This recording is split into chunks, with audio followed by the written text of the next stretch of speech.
Well, Paddy Pimblett, guys, I mean, this is taking on a life of its own. Just this decision. Was this the wrong decision? Things going around the internet. Somebody had a camera on Dana for Dana's immediate reaction. Now, what that means is Dana's standing cage side, and when Bruce Buffer reads the announcement, they had a camera on Joe Rogan. Exact same situation. Joe's in the cage with the microphone. They read the announcement. There's a camera on Joe's face, and you're supposed to read his eyes and read his reaction, whether he agrees with it. 24 sports reporters were cage side, scoring the match. 23 of them had it for Gordon, and I said that wrong. There was 25 cage side. 24-1 had it to Gordon. I post a survey right here to you guys on YouTube. And 70,000 of you weighed in. I mean, 70,000 smart people, which is what you are, weighed in on an opinion. It was Gordon by 84%. 84% said Gordon won this fight. Now, the only reason that I'm bringing this to you, it's not what I saw. It's just not what I saw. And in fairness to what I thought I did see, Gordon could have won that fight 30-27, and I would not complain. Do you want to know the other side of the coin? Paddy could have won that fight 30-27. I wouldn't complain. I thought it was really competitive. And I've had people grab me and say, hey, you got to rewatch it. Chael, there's no way your eyes don't understand this sport. You must have been in a different headspace. You must have not been paying attention. So then I start to believe it. I think, well, is that what happened? Did I not see that right? I mean, I came away with a lot, including about Paddy's chin. I mean, Gordon was touching him, and often and hard. And Paddy was dealing with it. Paddy was meaningfully bigger. I mean, he found a way to really weaponize that weight cut. But those are good observations. That's all I'm sharing. I mean, I have good observations towards that fight, to be leaning towards the camp of HL, rewatch it. This was really obvious, and I was told that there was 2 rounds that were obvious for Gordon, 1 and 3, that they were obvious for Gordon, and that 2 was obvious, and it was obvious for Paddy. That's just not what I saw, guys. That's why I'm just asking you. Not fighting about this, I'm just asking you. I thought I'd be the smartest guy in the room, and everybody would steal my phrase. Well, Gordon could have won 30-27, but Paddy could have won 30-27. It was a really close fight. I thought that was objective, and I thought that made sense, and that's still where I'm at. And a great foundation, or focus group rather, is just a live audience, whether they boo or not. That's not a perfect science. Like, that's not what I'm saying a good decision or a bad decision is the crowd's drunken reaction. But I will share with you that is generally a piece of robberies. I can't think of another one where that wasn't an element. And I didn't hear that at all. So Ariel does a piece. And Ariel was done with the judging. Then you had Big John McCarthy weigh in. And Big John McCarthy, as the highest ranking voice, but his son was one of the judges, and his son saw it for Paddy. So there's just a level of objectiveness to that, right? If John's going to speak out on something and be consistent, as he has done his entire career, and now he has a built-in conflict, and the fact that John still said the unanimous judges had it wrong. By unanimous, I mean there was a dissenting judge. Split decision. All right, so what do you make of all that? And when I talk about the crowd will boo as a commonality, that is one thing. MMA fans, I mean, they're all over the board. I'm one of them. I'm all over the board. It's not consistent. You're not going to love having us as fans. We're very fickle, right? I'm part of that. They want the right call. I mean, MMA fans have always been that way. They will be cheering for a specific guy. When that fight is over, if it goes his way and it shouldn't have, they will boo.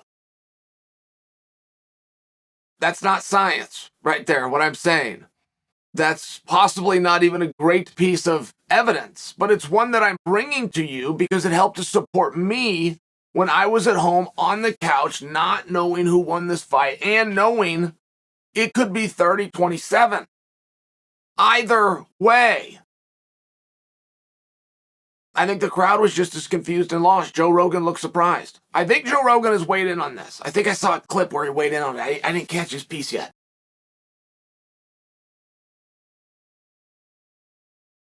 And what do you guys think? It's to the point that it's hurting Paddy in one regard, which is now the fellow boys are speaking up and saying he's not as good as advertised. If you put Paddy in there with a top guy in that division, he gets smoked. And it's just not what I saw. It's just not what I saw. I think first off with that narrative, and those narratives can be accurate even if they're rude, but I will just share the rudeness. You're not understanding how good Gordon is. Gordon went into that fight 19-4. If I'm wrong, it was 19-5. That is a very impressive record. Sprung into a main event. There was massive media that he wasn't used to. A lot of guys buckled to it. He rose to the occasion. I'm just sharing for you. If you thought Gordon looked extra good or extra special, you're just not familiar with his fights. That's how he fights. He is in your face. He does not back down. He does not wilt. Gordon is a great competitor, and he's a true tough guy. Like, that performance by Gordon wasn't something special. That's Gordon. That's how Gordon fights. You just didn't know. So I'll bring you the rude factor when people say, Paddy beating him, but he didn't look good and he couldn't go with the top guys. Man, Gordon's already gone with the top guy. He's 19-4. That's an incredible record. All right, here, let me move on from that and get to the other side of it, which is there was great adversity. When you're in a fight, you really know who's winning. I mean, most times you've just got a really good idea. I'm down 2. I'm in the last round. Ponzinibbio style. I've got to finish this guy. Whether Ponzo says that he knew he was down or not, right? You've got this pretty good idea. Alex Pereira might be a finer example that you guys just saw, where he knew going into the 5th there was only one way, and it creates an urgency, and it changes the way that you're going to go out there and perform. It will change your strategy in the moment. It's a very cool thing, and I just didn't see that urgency. I didn't see it from Paddy, and I didn't see it from Gordon. And I thought the reason I didn't see it it wasn't because they were underperforming, because they both had a pretty good idea where this was at. Gordon held Paddy. Gordon did do some stuff to Paddy that doesn't add to the idea of a long career. See, Paddy's not a young guy. Paddy's 28. Paddy's 29. He's not a young guy. He's a new guy. And he looks a little bit younger. But before you get lost and think he's 22, 23, 24, before you think he's one of these guys and he's got all sorts of time, he does not. And there's a certain way and certain indicators to your career. Are you going to be able to extend it? One of them, the weight cut, the ballooning, the up and down, does not lend to a long time. And the other thing was how much Paddy got hit. Now, I'm sitting over here talking about the other side of the coin, and I'm bragging about his chin.